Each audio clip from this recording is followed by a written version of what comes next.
On Valentine's Day 2022, a pontoon bridge appeared near the border of Belarus and Ukraine. One day, an empty river. And the next day, a bridge. I'm the co-founder of an Earth imaging company.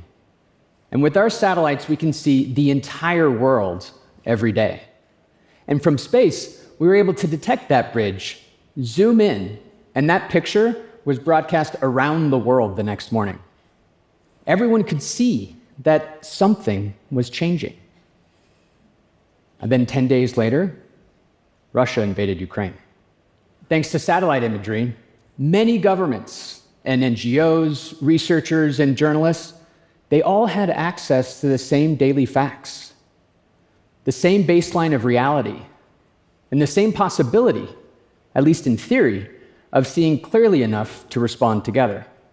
And with that shared view of reality, we're no longer arguing if something is there, but deciding what to do because it is there. In the days that followed that Valentine's Day bridge, Western nations coordinated for severe sanctions against Russia and unified in their support for Ukraine. But for months beforehand, we saw an increase of military activity and tanks amassing at the border. The signals were there. Perhaps the Allies stopped the worst from happening, but they didn't stop the war. And I sat with that for a really long time. The satellites, they worked exactly as they were designed.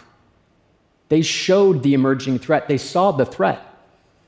But the institutions that were supposed to respond, they weren't built for this. The alliances, the frameworks, the coordination mechanisms, they weren't built to handle signal at this speed or to incorporate this amount of information. And we built this extraordinary eye, an independent source of truth about what's happening on the planet. But an eye that's not connected to a functional nervous system and a body capable of response, that eye is just a witness. But fortunately, new technologies are helping to close that gap. When you take all of this Earth data and pair it with the analytical power of AI, we can build extremely different things, action, in an entirely new way. We're entering into an era that we call planetary intelligence, where new capabilities and action can happen at the speed of change. Now, my co-founder, Will, was on this spot in 2014, and he shared with you all our dream. What if we could image the whole world every day? And he came back in 2018 with a new dream. What if we can use AI to understand how the world is changing? And today, that vision is becoming a reality. And before I share that with you today, I want to provide a little bit of context. The space sector is going through a renaissance right now. We have reusable rockets, thousands of satellites, and for the first time in over 50 years, we just sent humans to the moon and back. NASA is inspiring us once again with this picture to gain perspective that we live on this beautiful, precious spaceship Earth that we call home. And with the hundreds of satellites that are all monitoring the planet, they're getting connected to each other. And we're putting a lot more compute next to it. It's beginning to build a planetary nervous system. And here on the ground, we're all in amazement as AI just continues to accelerate at rapid speed. And like many of you here, I'm holding on to that polarity between the sheer awesomeness of this technology and also a bit of anxiety about how this comes into the world in the right way. We have to get governance right, and we have to get alignment right. For AI to work for everyone and the larger living world, we need it to speak the language of the planetary systems to which we're all embedded. It must understand our infrastructure and human activity, but also the impacts on the water, the trees, and the soil. So let me show you what this looks like. So when you combine all of this Earth data with AI and large language models, we are allowing for global change to happen in near real time. You can see change in just about everywhere over vast distances and time. It's helping to close that gap between awareness and action. A farmer can understand how healthy their soil is. An insurer can create a dynamic and custom policy based on the real-time environmental risk of the asset. And a finance minister, they can account for the true cost of their financial economy along with their rich, living natural ecosystems. So planetary intelligence guides our actions, much in the same way that the eye, connected to a nervous system, guides the body, so that humanity is no longer a witness to what's happening. We can become stewards for the planet and our society.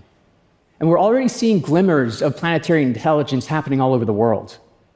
It is already measuring global change in near real time, guiding human intervention where it's needed the most. So let me show you a few examples. First, let's go to Brazil. The Brazilian Amazon is huge. It's 5 million square kilometers, roughly 2/3 the size of the United States. And it's brimming with rich biodiversity, countless indigenous communities. And it's the home of about 20% of the planet's fresh water supply. But deep in the dense forest of the Amazon, there are illegal activities that are happening all of the time. Fields are cleared for illicit crops. Runways are cut for narco traffickers. Riverbeds are illegally mined and poisoning downstream communities. And deforestation still happens every day. So how do you stop that? You can't manually patrol that with boots on the ground and planes and paperwork. So our team worked with local partners and the Brazilian Federal Police to create a system that monitors the entire Brazilian Amazon every day. And it looks for a signal of illegal activity. For instance, an unpermitted road. And today, over 100,000 people across the Brazilian government, from a ranger to a federal courts, they use this system. And over the last 3 years, they've seized $4 billion worth of illegal equipment in the Amazon. And most importantly, I think, over wherever this was deployed, deforestation rates decreased by over 50%.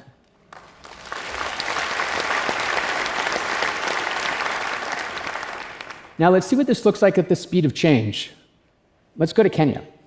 A herder has kept his cattle on the same semi-arid land for generations. And livestock to pastoral families is not just their income, it's their savings, their insurance, the accumulated wealth of a lifetime. But every few years, the rains fail. And when they do, the grass dries up, the cattle weaken, and they start to die. So one bad drought could wipe out the economic foundation of a family in a matter of weeks. But now, a new drought insurance program is coming together. The satellite is able to read the health of the grass. If that health falls below a critical threshold, an automatic payment is sent via mobile money to every pastoralist in the region affected so that they can go and buy supplemental food for their animals. So the herder doesn't need to understand satellite imagery. He doesn't even need to file a claim. Satellite reads the grass, a number crosses the line, money appears on his phone, he moves his herd, he buys supplemental food, and the crisis that would have unfolded doesn't. Over 1.5 million herders across the Horn of Africa are now protected with this drought insurance program.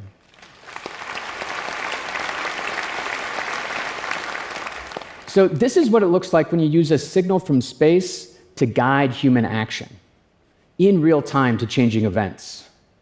The eye detects change and the body moves to prevent harm.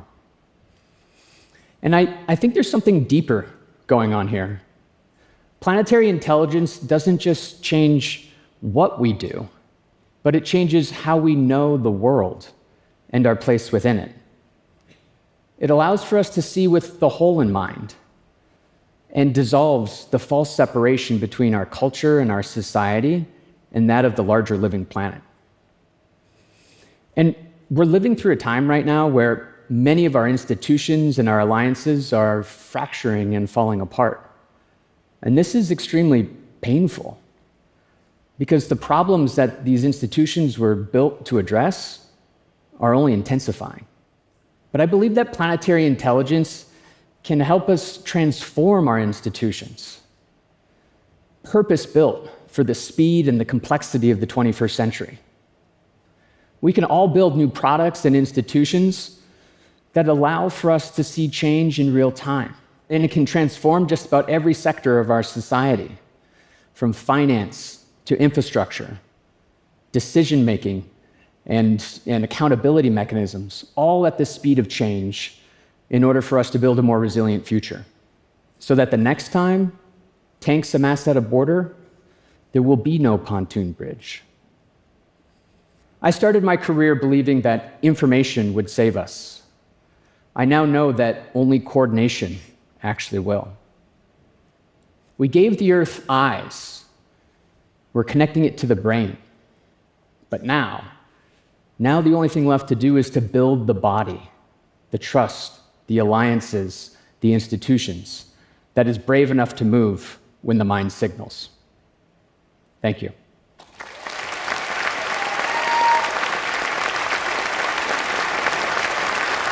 Thank you. Thank you so much for watching Robbie's incredible TED Talk. I'm Divya Siddharth, one of the guest curators for Robbie's session this year at TED 2026, along with the incredible Audrey Tang. And I think the reason we were so excited to share Robbie's work with the world is because we think it's a huge part of what the world needs to collectively govern and understand our future with AI. One of the reasons this is an important talk to have on stage now is information is power, and the incredible thing that Planet has done is build a very powerful information source and make it, in as much as they can, available to everyone. And so they not only create the information, which lots of people do, but they actually let people benefit from it. And that's, in the age of AI, not always true. When you see the Earth from the outer space, we become better people because we can then imagine that we're on this fragile spaceship.